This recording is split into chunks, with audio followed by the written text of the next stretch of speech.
¿Te has dado cuenta de que cada mercado de pases empieza siempre igual? Nombres nuevos, cifras enormes, promesas, ilusión y la sensación de que ahora sí, este fichaje va a cambiarlo todo. Los clubes se mueven, los hinchas se ilusionan y los dirigentes hablan de proyectos, refuerzos estratégicos y decisiones estudiadas. Pero cuando el mercado termina y pasa el tiempo, la realidad suele ser otra. Muchos fichajes no funcionan, otros pasan sin dejar huella, y solo unos pocos terminan justificando lo que costaron. Y aún así, el mercado nunca se detiene. Cada año mueve más dinero que el anterior. Esto es jugada de gol. Imagina que entras a un casino, no apuestas a ciegas. Antes de poner tu dinero, analizas estadísticas, probabilidades, tendencias. Miras cuánto salió rojo, cuánto negro, qué patrones se repiten.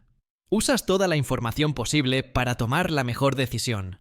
Pero aún así sabes algo desde el inicio. Todo ese análisis solo reduce el riesgo. Nunca te da un 100% de seguridad. Puedes hacer la mejor lectura posible y aún así perder. Porque el casino funciona con azar controlado. El jugador siente que tiene ventaja, que entiende el sistema, pero la estructura siempre favorece a la casa.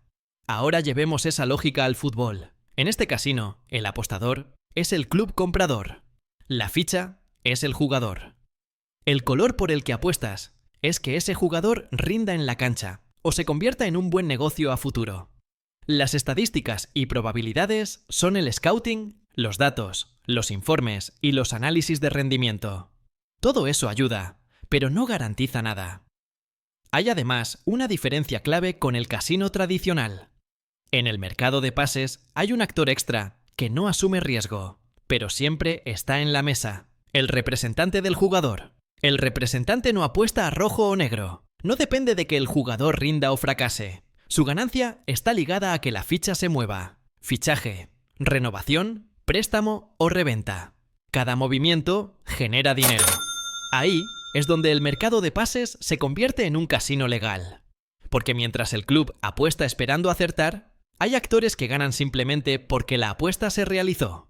Si el fútbol tiene tantos datos, tantos análisis y tanta tecnología, ¿por qué siguen fallando tantos fichajes? Porque un jugador no es un activo predecible. Depende de adaptación cultural, idioma, presión, sistema de juego, contexto institucional, lesiones y momento personal. Dos jugadores con números similares pueden tener carreras completamente opuestas. El scouting reduce la incertidumbre, pero no la elimina. El análisis sirve para justificar la apuesta, no para garantizar el resultado. Veamos cómo esta lógica se repite en casos reales. Fichaje caro que no rinde. Philippe Coutinho es un ejemplo claro. Barcelona pagó alrededor de 145 millones de euros por él. La apuesta parecía lógica. Edad ideal, rendimiento probado y la idea de reemplazar a Neymar. Deportivamente no funcionó. Terminó cedido y luego vendido por mucho menos dinero. Barcelona perdió, pero Liverpool vendió en el mejor momento. Los agentes cobraron, el mercado se movió, la apuesta salió mal para el club, no para el sistema. Préstamos en cadena. Otro caso es el de Romelu Lukaku. Chelsea pagó más de 110 millones por su fichaje. No funcionó. En lugar de aceptar la pérdida, apareció la segunda ronda del casino. Préstamo al Inter, luego a la Roma, con el club original pagando parte del salario. La apuesta no se cancela, se estira, el jugador sigue circulando y el mercado sigue activo. Jugadores que siempre tienen mercado. Después están los jugadores que siempre encuentran club. Álvaro Morata es el ejemplo perfecto. Pasó por Real Madrid, Juventus, Chelsea y Atlético de Madrid varias veces. Nunca fue un fracaso total, pero tampoco una estrella indiscutida. Aún así, siempre hay un club dispuesto a apostar por él. No se sostiene solo por rendimiento, sino por expectativa. Es una ficha ideal para un sistema que necesita movimiento constante. Promesas infladas. Joao Félix llegó al Atlético de Madrid por 126 millones de euros, tras una sola gran temporada en Benfica. No se pagó lo que era, sino lo que podía llegar a ser. Nunca encajó del todo y terminó saliendo cedido a otros clubes. Benfica vendió en el pico máximo. El Atlético asumió el riesgo. El jugador sigue moviéndose. Casino puro. Reventa a menor precio. Y cuando ya no hay margen para sostener una apuesta fallida, aparece la reventa a menor precio. Antoine Griezmann es el ejemplo más claro. El Barcelona pagó 120 millones de euros por su fichaje, pero las lesiones y un rendimiento irregular marcaron su etapa en el club. Con el paso del tiempo, el Barça terminó asumiendo la pérdida y lo revendió al Atlético de Madrid por una cifra cercana a los 20 millones de euros. Fue un mal negocio, sin duda, pero al menos el club logró recuperar una parte mínima de la inversión. Pérdida total. En otros casos, ni siquiera existe esa posibilidad. Eden Hazard representa la pérdida total. El Real Madrid pagó más de 100 millones de euros por su fichaje, esperando un jugador diferencial, pero las lesiones constantes y la falta de continuidad lo dejaron sin impacto deportivo. Finalmente, Hazard tomó una decisión totalmente esperada. Su retiro como profesional, cerrando una operación en la que el club no recuperó absolutamente nada de lo invertido. Casos positivos. Pero en todo casino también hay apuestas que salen bien.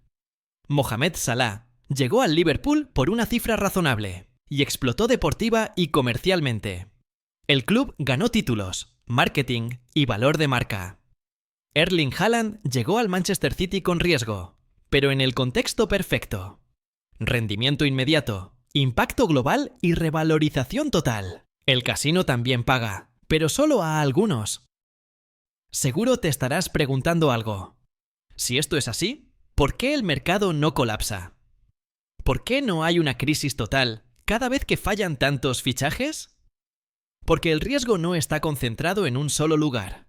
Se reparte entre clubes, salarios, préstamos y tiempo. El sistema está hecho para que nadie caiga del todo, pero muchos pierdan un poco.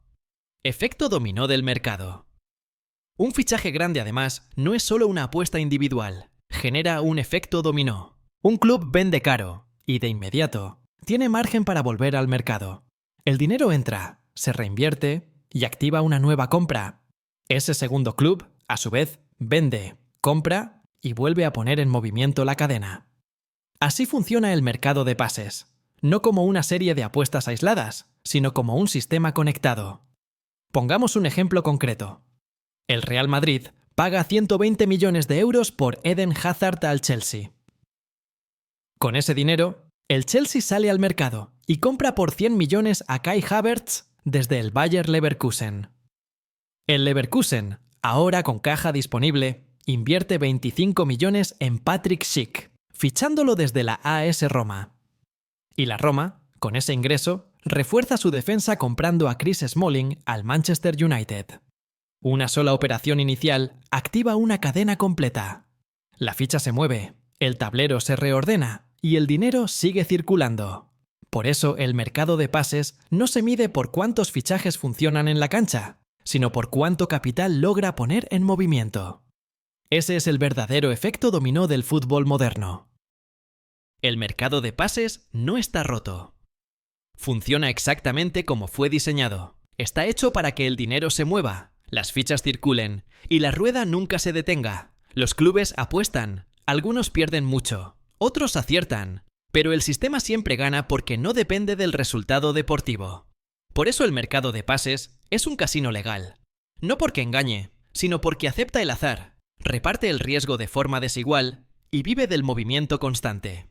Y mientras haya presión, ilusión y dinero, el casino del fútbol nunca va a cerrar. Si te gustó este análisis, déjame tu like, suscríbete a Jugada de Gol y cuéntame en los comentarios qué fichaje te hizo sentir que estabas apostando en un casino. Nos vemos en el próximo video.